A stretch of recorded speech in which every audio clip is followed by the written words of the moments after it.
And universities, well, they turned into battlegrounds during 2016 as students went on the rampage demanding free education. Weeks of violence saw campuses across the country shut down during the #FeesMustFall protests.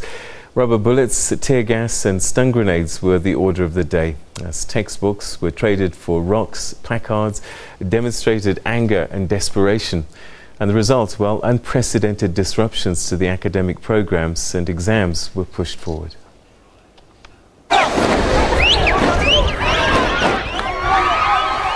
Wits University, the centre of the protests over free education.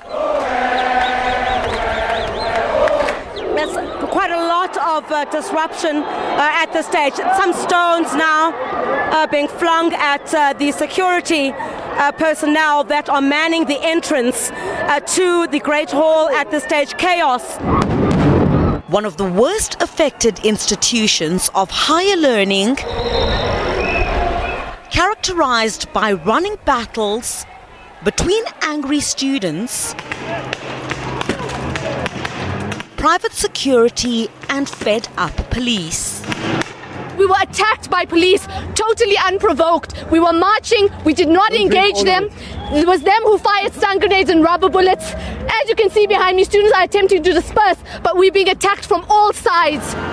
But it was this statement by the Higher Education Minister that added fuel to the fire, an indication that free education was not on the cards.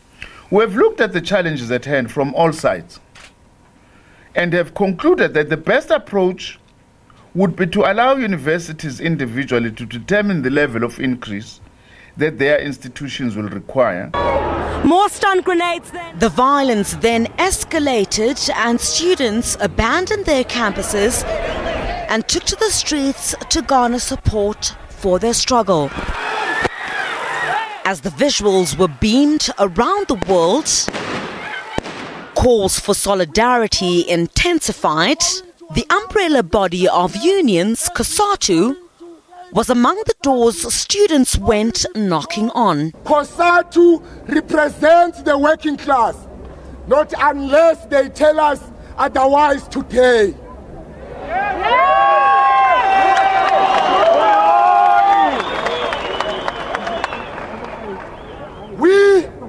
We came to COSATU solely because they represent the poor of the poorest.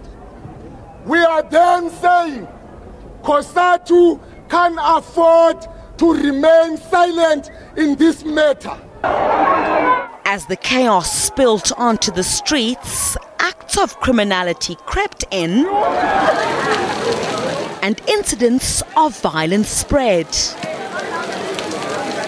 Once the students move from the campus onto the streets, it's very difficult to police who is who. So then it becomes very difficult for the law enforcement agencies to take any action against anyone because you aren't able to point out whether these are students or they're just bystanders or people taking advantage of the situation.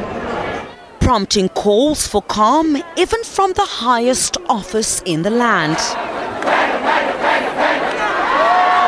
While there may be a lull as universities are on recess, these are likely scenes which will play out again next year when tertiary institutions reopen, as students vow their fight is far from over.